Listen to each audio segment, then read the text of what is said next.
Bismillahirrahmanirrahim.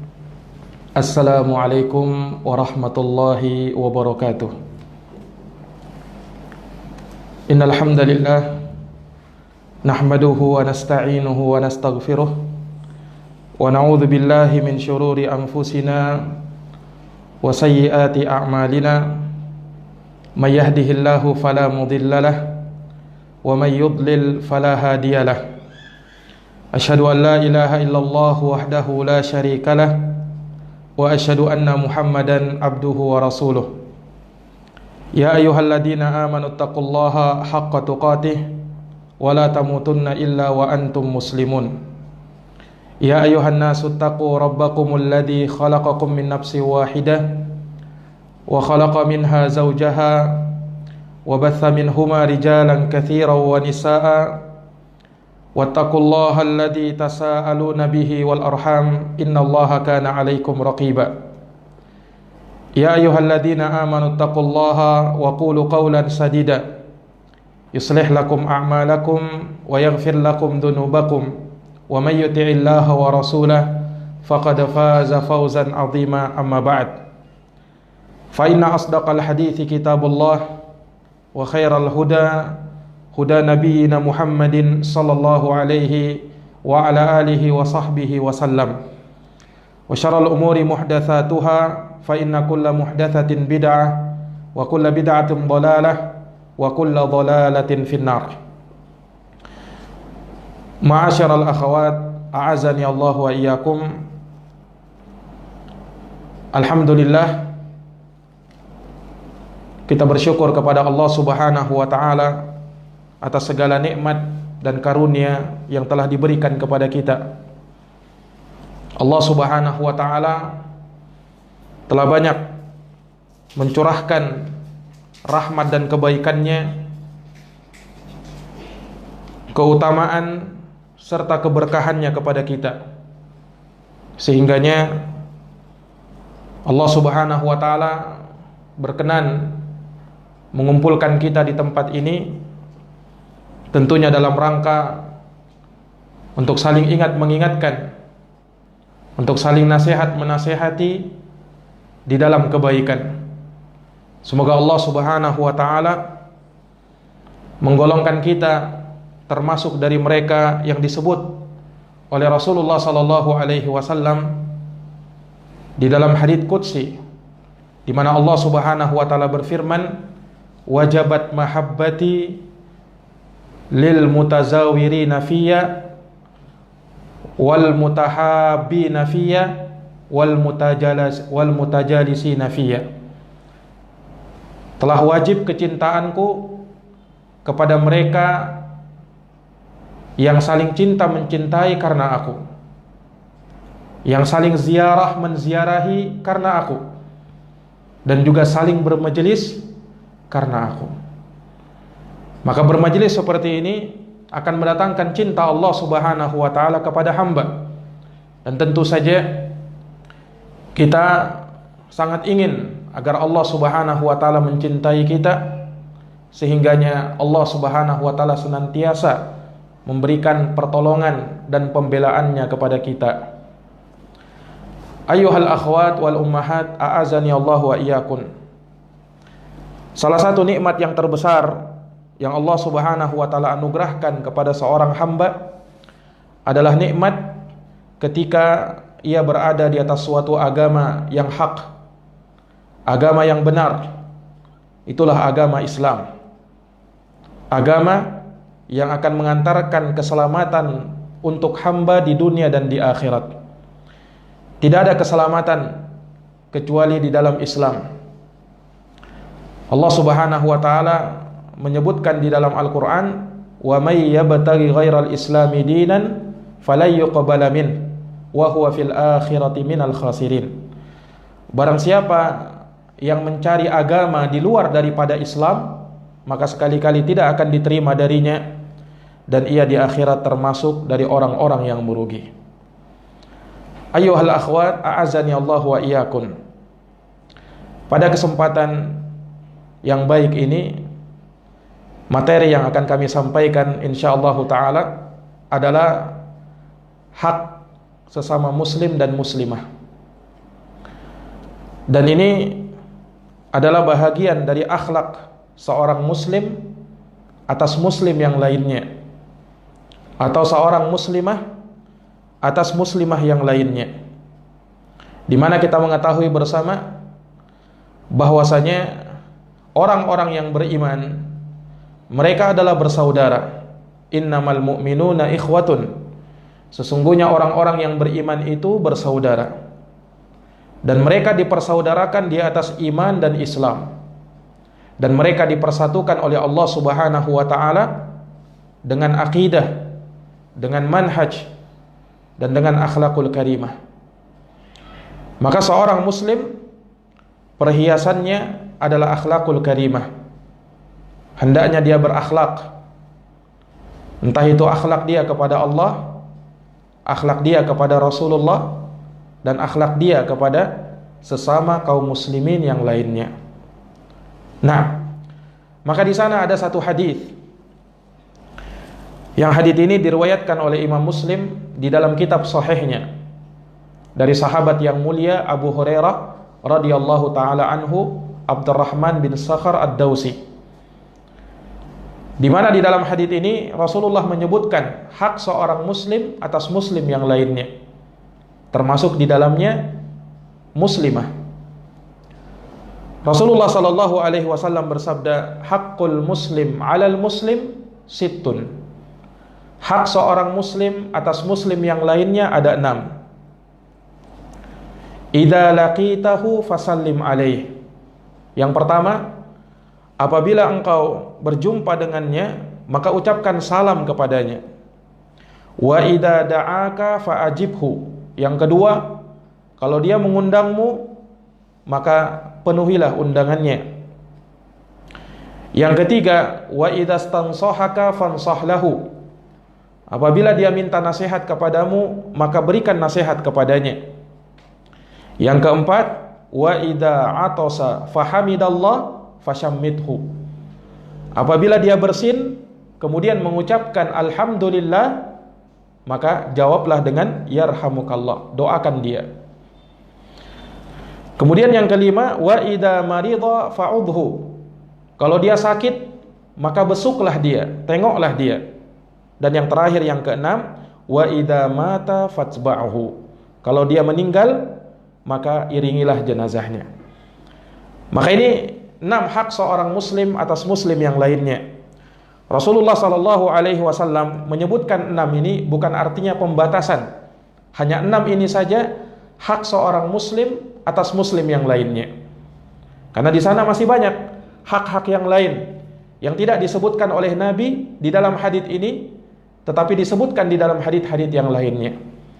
Akan tetapi Rasulullah menyebutkan 6 ini karena dari perkara yang sering kita jumpai, adalah 6 perkara ini dalam kehidupan keseharian kita. Kita berjumpa dengan saudara kita, tentunya kita menyapanya dengan mengucapkan salam kepadanya. Terkadang kita bersin, maka disunnahkan kita membaca alhamdulillah. Terkadang ada saudara kita yang sakit, kita tengok dia, dan mungkin sering kita melihat ada jenazah-jenazah kaum muslimin yang diantar ke kuburnya, maka dari hak dia kita iringi jenazahnya. Maka 6 perkara ini dari perkara yang disebutkan oleh Rasulullah sallallahu alaihi wasallam sering kita jumpai dalam kehidupan kita. Dan juga Rasulullah menyebutkan 6 ini karena pentingnya perkara-perkara ini. Dan di sana Rasulullah menyebutkan keutamaan-keutamaan yang besar bagi mereka yang bisa menjalankannya, bagi mereka yang menegakkannya. Nah, maka insyaallah ta'ala satu persatu dari hak ini kita akan bahas Kita akan jelaskan secara gamblang insyaallah taala, ya. Mudah-mudahan kita bisa mengambil faidah dan manfaat darinya. Hak yang pertama, hak seorang muslim sesama muslim yang lainnya, hak sesama muslimah atas muslimah yang lainnya. Rasulullah mengatakan, "Idza laqitahu fasallim alaih." Apabila engkau berjumpa dengannya, maka ucapkan salam kepadanya. yakni ucapkan assalamu alaikum warahmatullahi wabarakatuh. Dan itu adalah doa keselamatan. Dan jangan dianggap remeh ucapan salam ini. Rasulullah sallallahu alaihi wasallam menilai dengan pahala, dengan hitungan pahala. Disebutkan dalam hadis, barang siapa yang mengucapkan assalamu alaikum, untuknya 10 pahala. Dan siapa yang mengucapkan assalamu alaikum warahmatullah, untuknya 20 pahala. Dan siapa yang sempurna mengatakan assalamu alaikum warahmatullahi wabarakatuh, maka untuknya 30 pahala. Nah, ucapan yang ringan di lisan, tapi subhanallah Rasulullah menghitungnya dengan 30 pahala. Nah, maka ini adalah sapaan seorang muslim dengan muslim yang lainnya. Bukan hanya menyapanya dengan hai, halo, selamat pagi, selamat siang, sementara dia meninggalkan ucapan salam yang tentunya hal tersebut lebih afdol bagi dirinya. Dan itulah ciri seorang muslim, dia mengagungkan syiar-syiar Allah Subhanahu wa taala. Wa may yu'azzim sya'airallah fa innaha min taqwal qulub. Barang siapa yang mengagungkan syiar-syiar Allah, maka itu dari ketakwaan yang ada di dalam hati. Nah, dan kita dilarang mengucapkan salam dengan sekedar melambaikan tangan. Seperti terkadang kebanyakan sebagian orang salamnya dengan melambaikan tangan. Ini terdapat larangan dari Rasulullah sallallahu alaihi wasallam, dan itu merupakan bentuk tasyabbuh dengan orang-orang kafir. Nah, disebutkan di dalam hadis Rasulullah mengatakan fa inna taslimal yahud al-akuf bil akuf. Sesungguhnya ucapan salamnya orang Yahudi adalah dengan melambaikan tangan seperti ini. Nah, maka ini dari perkara yang dilarang, dan kita tidak diperbolehkan menyerupai orang-orang kafir. Man tasyabbaha biqaumin fahuwa minhum. Barang siapa yang menyerupai suatu kaum, maka dia tergolong kepada kaum tersebut. Nah, kemudian ayyuhal akhwat a'azzani Allah wa iyyakum, bahwasanya ketika seorang diucapkan kepadanya salam, maka disyariatkan kepada dia, bahkan diwajibkan untuk dia menjawabnya dengan yang semisalnya atau dengan yang lebih baik daripada apa yang diucapkan tersebut. Nah, dan ini berdasarkan firman Allah Subhanahu wa taala, fa idza huyyitum bi tahiyyatin fahayyu bi ahsana minha aw rudduha. Apabila kalian diberikan salam penghormatan dengan ucapan salam, maka jawablah dengan yang semisal dengannya, atau jawablah dengan yang lebih baik darinya, atau jawab yang semisal dengannya. Jadi kalau misalnya saudara kita mengucapkan assalamu alaikum warahmatullah, minimal kita mengatakan waalaikumsalam warahmatullah. Dan lebih baik lagi kalau kita mengatakan dengan menjawab waalaikumsalam warahmatullahi wabarakatuh. Dan tidak diperbolehkan kalau saudaranya mengucapkan assalamualaikum warahmatullahi wabarakatuh, kemudian dia sekadar menjawab waalaikumsalam. Karena itu tidak mengamalkan ayat ini. Ayat menyebutkan minimal dia menjawab dengan yang semisalnya. Dengan yang semisalnya. Dan lebih afdol lagi kalau dia menjawab dengan yang lebih sempurna. Dengan yang lebih sempurna. Nah, kemudian para ulama juga menyebutkan berdasarkan hadits Nabi sallallahu alaihi wasallam bahwa dengan kita menebarkan salam dan suka menyebarkan salam kepada saudara-saudara kita, kepada saudari-saudari kita, maka itu akan mendatangkan kecintaan Allah kepada hamba. Dan itu yang akan menyebabkan kita dimasukkan oleh Allah ke dalam surga. Di dalam haditsnya Rasulullah sallallahu alaihi wasallam bersabda, kata beliau sallallahu alaihi wasallam, la tadkhulul jannata hatta tu'minu. Kalian tidak akan masuk surga sampai kalian beriman kepada Allah. Wala tu'minu hatta tahabu. Dan kalian tidak akan beriman sampai kalian saling cinta mencintai. Awala adullukum ala syai'in idza fa'altumuhu tahabbtum afsyus salama bainakum. Inginkah aku kabarkan kepada kalian, kata Nabi, tentang sesuatu yang kalau kalian kerjakan, kalian akan saling cinta mencintai antara sesama kalian? Kata Nabi, tebarkan salam di antara sesama kalian. Tebarkan salam. Nah, dan juga di dalam hadis yang diriwayatkan oleh Imam Ahmad, dan hadis ini disahihkan oleh Syekh Al-Albani rahimahullahu taala, bahwasanya diceritakan ketika Adam alaihi salatu wassalam diciptakan oleh Allah Subhanahu wa taala, kemudian diajarkan kepada beliau ucapan salam. Maka tatkala Allah perintahkan kepada Adam untuk mengucapkan salam kepada malaikat, maka Adam berkata, "Assalamu alaikum." Maka malaikat menjawab, "Wa alaikassalam wa rahmatullah." Ini jawaban para malaikat Allah Subhanahu wa taala. Maka dari sini menunjukkan kepada kita, subhanallah, ternyata ucapan salam ini telah ada bahkan dari semenjak Allah menciptakan nenek moyang kita, yaitu Adam alaihi salam. Bukan kalimat yang baru, tadi kalimat yang sudah disebutkan oleh nenek moyang kita, yaitu Adam alaihi salatu wassalam, yang kemudian disempurnakan oleh Nabi kita Muhammad sallallahu alaihi wasallam. Nah, dan diingatkan pula oleh para ulama bahwa ketika mengucapkan salam, seseorang jangan pelit di dalam mengucapkan salam itu. Ucapkan salam. Ada sebagian orang terkadang mengucapkan salam hanya sebatas di lisannya, tapi tidak keluar. Kepada siapa dia ucapkan salam itu? Nah, ada sebagian orang ketika diucapkan kepada dia salam, Assalamualaikum, dengan suara yang tegas, dengan suara yang lantang, tapi dia hanya sekedar menjawabnya dengan bisik-bisik, Waalaikumsalam. Nah, ini tentunya tidak mengamalkan perintah Allah Subhanahu wa taala dan Rasulnya sallallahu alaihi wasallam. Jangan pelit di dalam mengucapkan salam. Apa beratnya kita mengucapkan salam?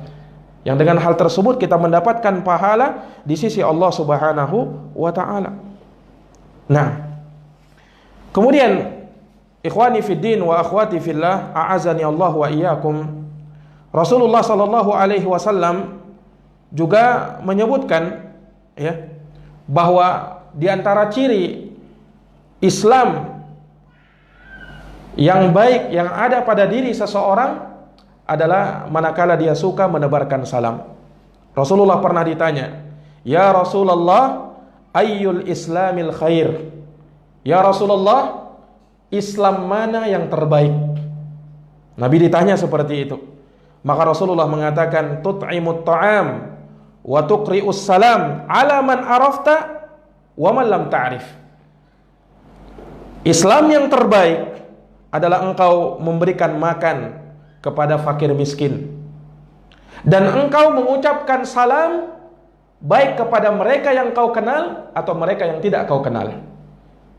Nah, maka Rasulullah menyebutkan salah satu ciri tanda Islam yang baik yang ada pada diri seseorang manakala dia suka menebarkan salam. Dan dia tidak pilih-pilih orang. Kalau dia lihat mungkin temannya baru dia ucapkan salam, sementara yang dia tidak kenal, walaupun dia muslim, walaupun dia muslimah, dia tidak ucapkan salam. Tidak sepantasnya seperti itu. Bahkan termasuk dari tanda dekatnya kiamat, kata Nabi, "Inna min asyratis sa'ah taslimal khassah." Sesungguhnya di antara tanda kiamat adalah ketika seseorang hanya mengucapkan salam kepada orang-orang tertentu saja. Kepada orang-orang tertentu saja. Dia hanya mau mengucapkan salam kepada orang yang dia kenal. Yang tidak dia kenal walaupun muslim dia tidak mau.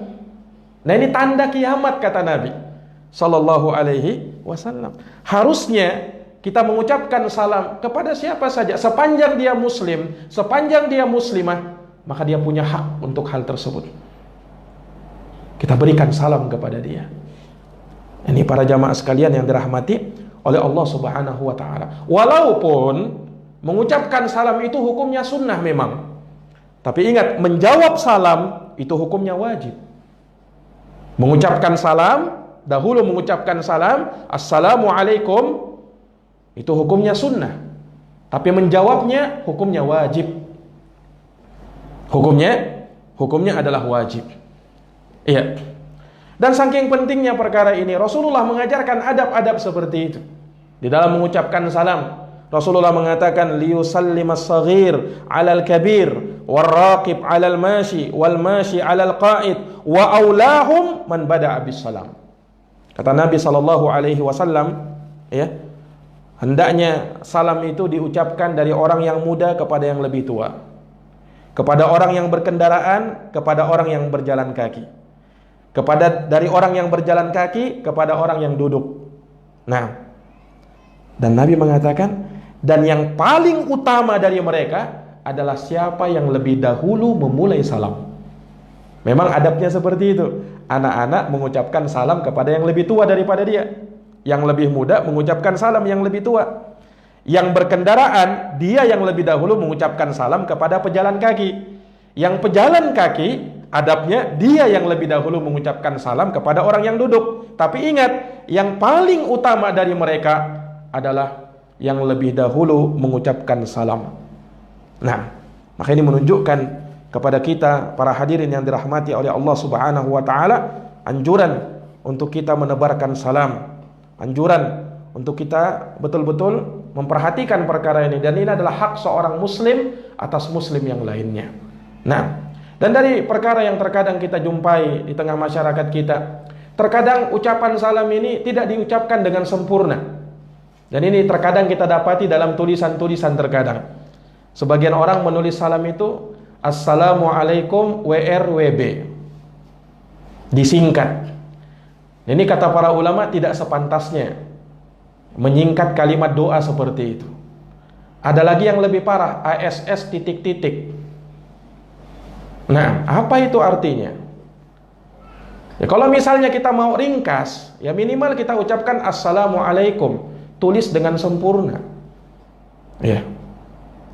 Nah, terkadang sebagian orang kita jumpai menyingkat, dan itu dari adab yang tidak sepantasnya untuk dilakukan. Tidak sepantasnya untuk dilakukan. Ketika kita mau ucapkan salam, itu doa. Nah, salam itu artinya apa? Salam itu Assalamualaikum, artinya semoga keselamatan tercurah kepadamu. Itu artinya salam. Warahmatullah, rahmat juga Allah semoga terlimpah, wabarakatuh, dan juga keberkahannya. Assalamualaikum, semoga keselamatan kepada kalian. Itu makna yang pertama, ya. Ada makna yang lain yang juga disebutkan oleh para ulama. Assalamualaikum maknanya, assalam itu adalah salah satu dari nama-nama Allah. Dari Asmaul Husna yang Allah memiliki, Allah bernama dengan Assalam, yang artinya yang maha selamat. Allah maha selamat dari kekurangan, dari aib, dari celak. Allah maha sempurna. Nah, maka ketika diucapkan Assalamualaikum, maknanya semoga assalam, yaitu Allah, senantiasa menyertaimu. Itu makna yang kedua dari ucapan salam. Ini semoga Allah senantiasa bersamamu, semoga Allah menolongmu, semoga Allah membelamu, semoga Allah menguatkan kamu, semoga Allah memberikan perlindungan kepadamu. Ini makna ucapan salam. Nah, dan ingat, itu dari syiar umat Islam, ya, sebahagian mereka kepada sebahagian yang lain. Kemudian yang kedua, dari hak seorang muslim atas muslim yang lainnya, kata Rasulullah sallallahu alaihi wasallam, "Idza da'aka fa'ajibhu." Kalau dia mengundangmu, maka jawablah undangannya. Nah, jawablah undangannya. Ketika saudara kita punya hajatan, ya, dia mengundang kita, nah, maka kita penuhi undangannya. Dan itu adalah hal yang dengannya ia merasa terhormat dengan hal tersebut, karena dia sudah mengundang kita. Nah, dan terkhusus undangan untuk walimatul urs, undangan pernikahan, walimah pernikahan, maka para ulama menyebutkan hukumnya wajib untuk menghadiri. Khusus untuk undangan walimatul urs, wajib untuk dia menghadirinya. Kenapa wajib? Karena Rasulullah sallallahu alaihi wasallam mengatakan, "Wa man lam yujib da'wa faqad asa." Barang siapa yang tidak menjawab undangan, maksudnya undangan walimah, maka sungguh dia telah bermaksiat. Nah, dari sana para ulama mengatakan memenuhi undangan walimah hukumnya wajib. Memenuhi undangan walimah hukumnya wajib. Adapun undangan-undangan yang lainnya, maka disunnahkan, dianjurkan bagi kita untuk menjawab undangannya tersebut. Nah, akan tetapi para ulama mengingatkan, ya, kita jawab undangannya sepanjang di dalam undangan tersebut tidak ada perkara-perkara yang bertentangan dengan syariat. Nah, kalau di dalamnya terdapat perkara yang bertentangan dengan syariat, maka kita tidak boleh untuk menghadirinya. Ya, misalnya di dalam undangan tersebut dihidangkan makanan dan minuman yang haram, dihidangkan di situ khamar misalnya, yang memabukkan, makanan-makanan yang diharamkan, maka tidak boleh kita menghadirinya. Atau misalnya di dalam undangan tersebut, ya, terdapat musik-musik yang diharamkan, yang sebagaimana sekarang ini kita saksikan manakala ada orang punya hajatan, undangan, maka mereka terkadang bahkan mengundang biduanita yang berjoget ria, kemudian dengan musik-musik yang diharamkan. Maka pada saat itu kita tidak boleh menghadiri undangan seperti itu. Nah, akan tetapi, ya, ketika kita melihat keadaan masyarakat kita, rata-rata, ya, mereka melakukan hal yang demikian, kecuali tentunya yang dirahmati oleh Allah dan sudah mengenal sunnah Nabi Sallallahu Alaihi Wasallam. Nah, maka ya tentunya kita menjaga hubungan antara kita dengan masyarakat kita, dengan tetangga kita, dengan masyarakat yang lain agar tetap baik. Ketika ada undangan seperti itu, kita tidak hadir pada saat ada maksiat di dalamnya. Tapi ketika mungkin tidak ada maksiat di dalamnya, sudah berhenti misalnya musiknya, maka silahkan hadir. Iya, silahkan hadir.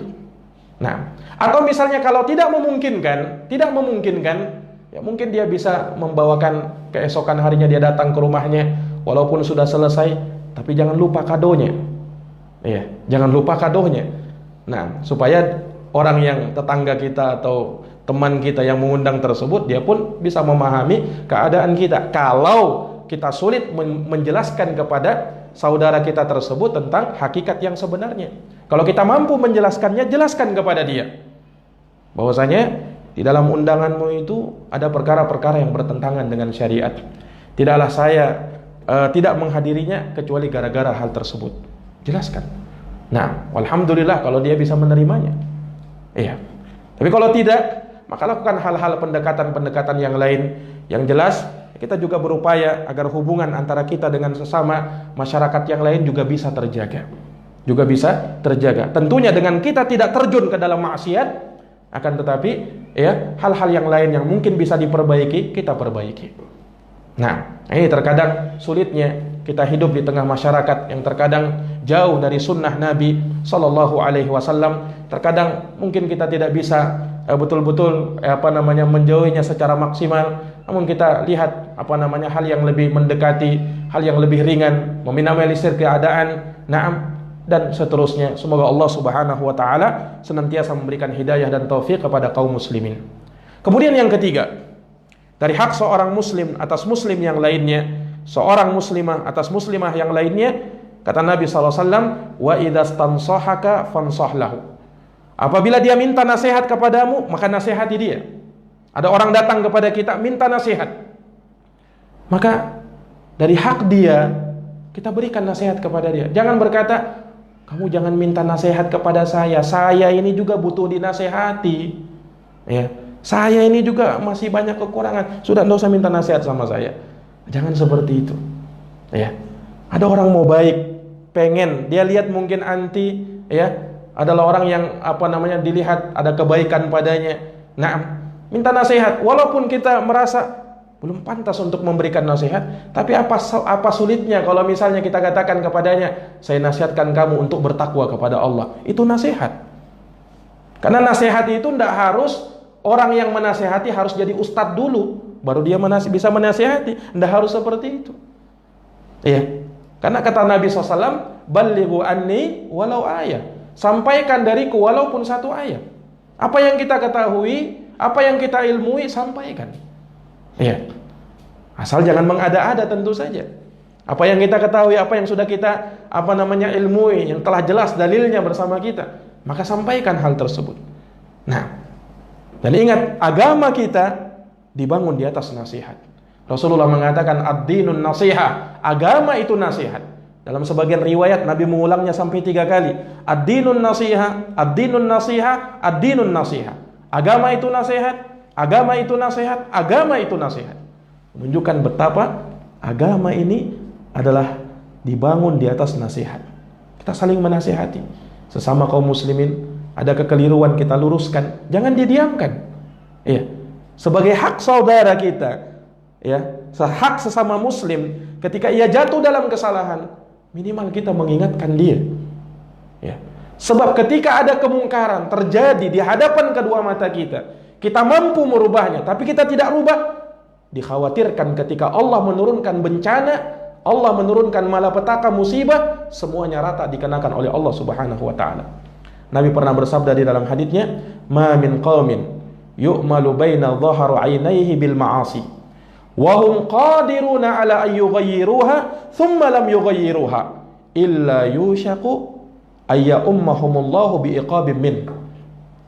Tidaklah ada suatu kaum diperbuat di hadapan kedua matanya suatu maksiat, dia mampu rubah tapi dia tidak rubah.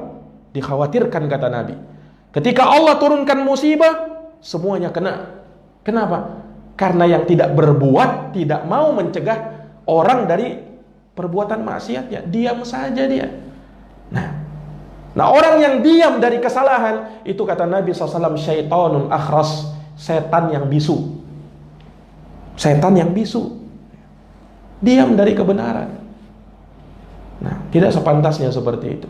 Walaupun tentu saja ketika kita melihat ada kemungkaran, ada tingkatannya ketika kita ingin merubahnya. Kata Nabi, "Na'am, man ra'a minkum mungkaran falyughayyirhu biyadihi."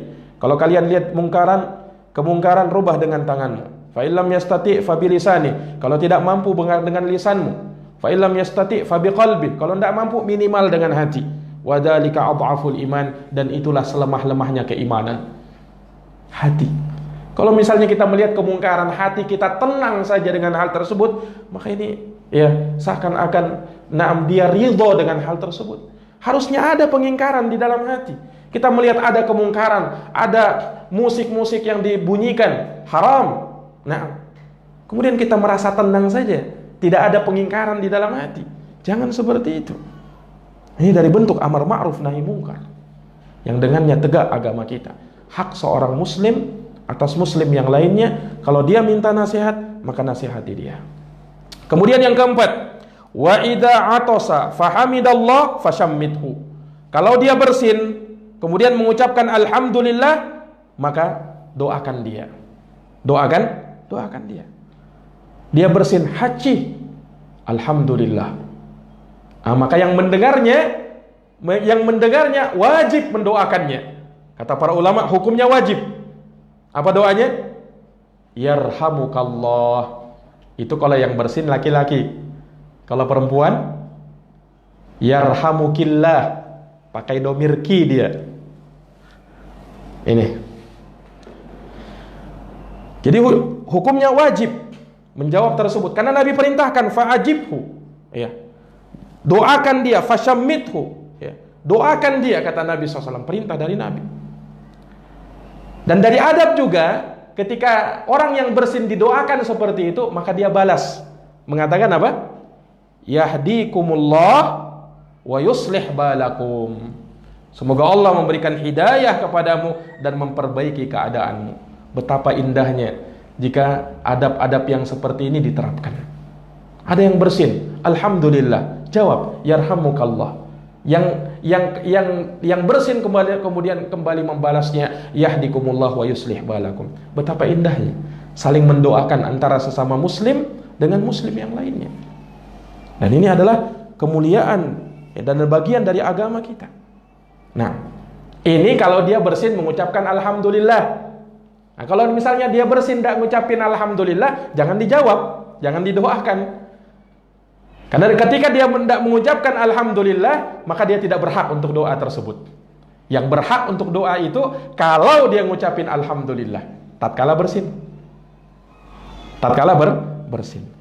Nah, kenapa ketika kita bersin mengucapkan alhamdulillah? Nah, kata para ulama kita rahimahullahu taala bahwa bersin itu adalah suatu nikmat. Makanya selaras dengan firman Allah, ya, Allah mengatakan apa? Washkuru nikmatallahi alaikum. Bersyukurlah kalian terhadap nikmat yang Allah berikan kepada kalian. Ya kan? Bersin itu nikmat. Coba misalnya pas kita mau bersin kemudian tertahan. Tidak enaknya rasanya itu. Ya kan? Tapi ketika bersin, alhamdulillah, nyamannya tawa. Nah, jadi dia adalah nikmat dari Allah Subhanahu wa taala. Nah, dan ada dalam satu hadis Rasulullah mengatakan sesungguhnya Allah cinta kepada mereka yang bersin dan benci kepada orang yang menguap. Allah cinta kepada orang yang bersin dan benci kepada orang yang menguap. Loh, kok bisa seperti itu? Kenapa? Karena para ulama menjelaskan ilahnya karena bersin itu akan menimbulkan semangat. Dan orang muslim yang bersemangat itu dicintai oleh Allah Subhanahu wa taala. Karena dia akan bisa melakukan aktivitas ibadah, amalan soleh dengan semangat dia. Beda kalau dia loyo, lemas, lemah, ya kan? Tidak ada semangat untuk ibadah. Nah, menguap, bawaannya itu apa? Kalau orang menguap itu mengantuk, ya kan? Maunya tidur saja, malas. Iya, makanya Allah benci dengan yang seperti itu. Makanya kata Nabi SAW, idza tasaba ahadukum falyarud mastata'. Apabila salah seorang dari kalian menguap, kalau dia menguap, maka jangan dia buka mulutnya lebar-lebar. Nah, hendaknya dia tahan, kata Nabi. Iya. Kalau dia tidak mampu, maka dia tutup dengan tangan kirinya. Itu adab. Dia tutup dengan tangan kirinya. Nah, ini adab seseorang ketika menguap. Kenapa? Karena seorang muslim ketika dia menguap, dia buka mulutnya lebar-lebar, maka syaitan tertawa. Hahaha. Nah, syaitan tertawa. Ya. Maka jangan seperti itu. Itu bukan adab. Ini adab seorang muslim atas muslim yang lainnya. Nah, ayyuhal akhwan, a'azani Allahu wa iyyakum. Ya. Dan yang diajarkan oleh Nabi SAW ketika orang bersin, ucapkan alhamdulillah. Ada sebagian orang menambah haji, alhamdulillah wassalatu wassalamu ala rasulillah. Kedengarannya bagus sekali kan? Ditambah lagi salawat. Nah, tapi sayangnya salawat seperti itu bukan pada tempatnya. Nabi tidak ajarkan seperti itu. Iya. Makanya pernah ini terjadi di masanya, di zaman sahabat Ibnu Umar. Ada orang bersin haji, alhamdulillah wassalatu wassalamu ala rasulillah. Ditegur oleh sahabat Ibnu Umar, bukan seperti itu yang diajarkan oleh Nabi kami kepada kami. Yang diajarkan Nabi kepada kami, kalau kamu bersin, ucapkan alhamdulillah saja, jangan ditambah-tambah.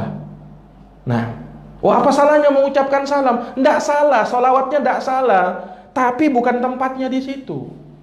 Jangan ditambah-tambah lah. Agama ini sudah sempurna, tidak perlu penambahan. Yang diajarkan Nabi, nah itu sudah kita amalkan. Nah ini pahamnya sahabat, subhanallah. Ya, pahamnya sahabat. Ketika ada yang mengatakan begitu, walaupun salawatnya tidak salah, kan salawat kepada Nabi pahalanya luar biasa. Man shalla alayya salatan wahidah sallallahu alaihi asyara. Siapa yang bersalawat kepadaku satu kali, Allah beri salawat kepadanya 10 kali. Tapi bersalawat pada saat itu bukan pada tempatnya. Nah, tempatkan ibadah itu pada tempatnya masing-masing.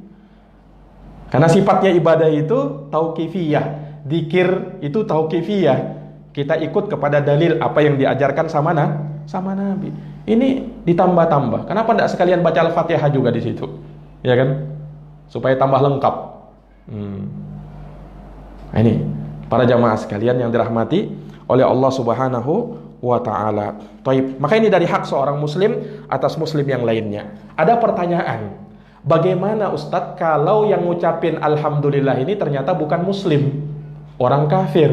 Nah, terkadang kan ada pada sebagian orang, mungkin karena terpengaruh dengan kaum muslimin, dia juga ucapkan alhamdulillah. Nah, ini bukan orang muslim Ustadz. Apakah kita juga jawab yarhamukallah? Para jamaah sekalian yang dirahmati oleh Allah, para ulama menyebutkan kita tidak boleh mendoakan rahmat kepada orang kafir. Yang boleh cuman mendoakan hidayah. Kalau mendoakan hidayah boleh, tapi mendoakan keselamatan, mendoakan rahmat tidak boleh. Kenapa? Allah tidak merahmati orang kafir. Makanya kita tidak boleh kan lebih dahulu mengucapkan salam kepada orang kafir. Kenapa? Tidak ada keselamatan atas mereka kalau mereka masih dalam keadaan kekafiran. Kalau mereka masih dalam keadaan kafir kepada Allah, tidak ada. Makanya pernah ada seorang Yahudi, ya, di zaman Nabi, dia bersin, di dekat Nabi, sengaja dia dekat Nabi supaya jangan-jangan Nabi mendoakan saya juga ini. Karena dia tahu umat Islam kalau bersin, alhamdulillah, pasti ada yang mendoakan, yarhamukallah. Nah, ini orang Yahudi, dia mau lihat kira-kira apa reaksinya Nabi. Dia bersin di hadapan Nabi, alhamdulillah. Apa jawab Nabi? Nabi langsung mengatakan, yahdikumullah wa yuslih balakum. Nah, itu jawabannya. Jadi jangan ucapan yarhamukallah, tapi jawabannya apa? Langsung yahdikumullah wa yuslih balakum. Karena yahdikumullah artinya apa? Semoga Allah memberimu hidayah. Nah, ini boleh. Nah, itu kalau misalnya kita mendengar ada orang kafir non muslim ngucapin alhamdulillah ketika bersin. Nah, ketika bersin ini. Jadi yang diajarkan Nabi seperti itu. Ada sebagian orang ketika orang Banjar bilang itu beriga, alhamdulillah. Nah, terkadang biasa dengar begitu ya. Nah, ini juga kata para ulama yang seperti itu kalau dijadikan sebagai hal yang dengannya dia ucapkan, dia jadikan sebagai suatu kebiasaannya, ini tidak diperbolehkan. Jelas ini? Karena Nabi tidak pernah ajarkan seperti itu. Tapi kalau misalnya sesekali karena dia habis makan, ya kan, kemudian dia ucapkan alhamdulillah, tidak ada masalah. Tapi kalau dijadikan sebagai kebiasaan setiap kali beriga, apa orang biasa bilang beriga ya kah? Nah, beriga ya, sendawa gitu ya, sendawa kalau bahasa nunya kan, bersendawa ya. Nah, kemudian sesekali dia mengucapkan alhamdulillah, tidak masalah. Tapi kalau dijadikan kebiasaan, hendaknya ditinggalkan. Karena Nabi tidak pernah mengajarkan seperti itu. Iya, Ahlus Sunnah itu terikat kepada dalil. Ada dalilnya, kita kerjakan. Tidak ada dalilnya, maka kita tidak boleh mengerjakannya. Taib. Kemudian yang kelima, dari hak seorang muslim atas muslim yang lainnya, wa idza marida ya fa'udhu. Kalau dia sakit, maka besuklah dia, tengoklah dia. Nah, dan membesuk orang sakit ya, itu hukumnya fardu kifayah. Kalau sebagian sudah ada yang menegakkan, maka gugur kewajiban yang lain. Ada saudara kita yang sakit, tengok dia. Nah, dan Rasulullah menjanjikan pahala yang luar biasa bagi orang yang membesuk saudaranya yang sakit. Kata Nabi, "Idza 'ada ar-rajul akhahu kana fi khurfatin min khurafil jannah." Barang siapa yang menjenguk saudaranya yang sedang sakit, maka ia bagaikan berada di kebun, berada di taman dari taman-taman surga, dari kebun-kebun yang ada di dalam surga. Luar biasa keutamaannya. Nah, dan juga disebutkan di dalam hadits qudsi, ya. Allah Subhanahu wa taala berfirman, "Ai 'abdi, inni maridtu falam ta'udni." Wahai hambaku, aku sakit, kenapa engkau tidak tengok aku, kata Allah. Maka hamba ini mengatakan, faqala al-'abdu kaifa maridta wa anta rabbul alamin. Ya Allah, bagaimana engkau sakit? Engkau itu adalah Rabbul Alamin. Allah Subhanahu wa taala mengatakan, walakin akhuka marid, akan tetapi saudaramu yang sakit. Bukan aku yang sakit, saudaramu sakit. Falam ta'udhu, tapi kamu tidak menengoknya. Ya, padahal kalau kamu tengok dia, kau akan dapati aku ada di sisinya. Kata Allah Subhanahu wa taala. Nah, ini para jamaah sekalian yang dirahmati oleh Allah, maka menengok saudara yang sedang sakit, ya, maka itu dari hak saudara kita. hak seseorang muslim atas muslim yang lainnya. Betapa senangnya terkadang ketika ada teman-teman yang menengok dia, saudara-saudaranya menengok dia, memberikan motivasi, ya, atau mungkin ada sesuatu yang diberikan, betapa bahagianya. Dan terkadang hal tersebut memberikan kepada dirinya sugesti untuk bisa sembuh. Ini para jamaah sekalian yang dirahmati oleh Allah Subhanahu wa taala, dan kita doakan dengan doa-doa kebaikan. Kita katakan syafaqallah, atau kita doakan la ba'sa tahurun insyaallah, ya. Ini doa-doa ketika kita menjenguk saudara kita yang sedang sakit, doakan dia. Ketika dia sedang sakit misalnya, ya doakan, berikan harapan kepada dia. Ya insyaallah Allah akan berikan kesembuhan. Jangan kita takut-takut ini penyakit ini. Saya punya tetangga kemarin mati gara-gara penyakit ini. Tidak boleh seperti itu. Menakut-nakuti, ya kan? Akhirnya harapan dia untuk sembuh tidak ada.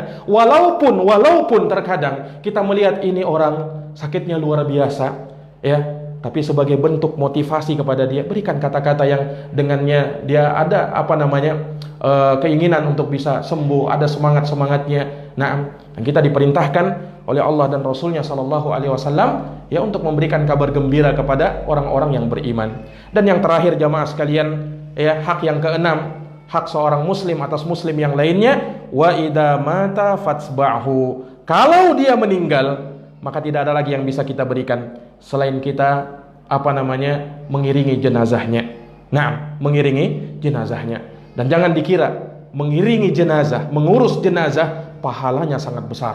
Kata Nabi sallallahu alaihi wasallam, "Man syahidal janazah hatta yusalla alaih falahu qiratun, wa man syahidaha hatta tudfan falahu qiratan." Kata Nabi, barang siapa yang menyaksikan jenazah sampai dia disolati, baginya 1 qirat pahala. Dan barang siapa yang menyaksikan jenazah sampai dia dikuburkan, maka baginya 2 qirat pahala. Nabi ditanya, apa itu 1 qirat, 2 qirat? Kata Rasulullah sallallahu alaihi wasallam, mislul jabalainil azimain. 2 qirat itu maksudnya pahalanya seperti 2 gunung besar. Orang yang sholat jenazah seperti 1 gunung besar dapat pahala. Kalau sampai dia kuburkan, ikut dia menguburkannya, maka dia dapat 2 gunung pahala. Luar biasa. Ini jamaah sekalian yang dirahmati oleh Allah Subhanahu wa taala. Dan sekali lagi, ini adalah hak seorang muslim dan muslimah atas sesama lainnya. Dan tentunya ini tidaklah terbatas pada apa yang disebutkan oleh Nabi SAW ini, karena di sana ada lagi hak-hak yang lain yang tidak disebutkan di dalam hadits ini. Hanya saja, ya, kita ingatkan perkara-perkara yang seperti ini, karena sekali lagi perkara-perkara seperti ini sering kita jumpai dalam kehidupan kita, ya, interaksi kita dengan sesama saudara kita, sesama saudari kita, sesama muslim yang lainnya. Maka hendaknya kita lakukan adab-adab yang seperti ini, yang dengannya Allah Subhanahu wa taala, ya, akan memberikan pahala yang sangat besar kepada kita. Semoga Allah Subhanahu wa taala memberikan manfaat atas apa yang kita dengarkan pada kajian sore hari ini. Semoga Allah memberikan taufik dan hidayahnya kepada kita. Semoga Allah Subhanahu wa taala menjadikan kita termasuk dari orang-orang yang suka mendengarkan ucapan yang baik, kemudian langsung dan segera mengamalkan ucapan yang baik tersebut. Demikian saja apa yang bisa kami sampaikan. Hadanallahu wa iyyakum ajma'in. Ada tanya jawab sebentar? Insyaallah taala sebelum kami tutup, jikalau para ummahat, akhwat ada pertanyaan, insyaallah taala kami akan jawab sesuai dengan batas ilmu kita insyaallah.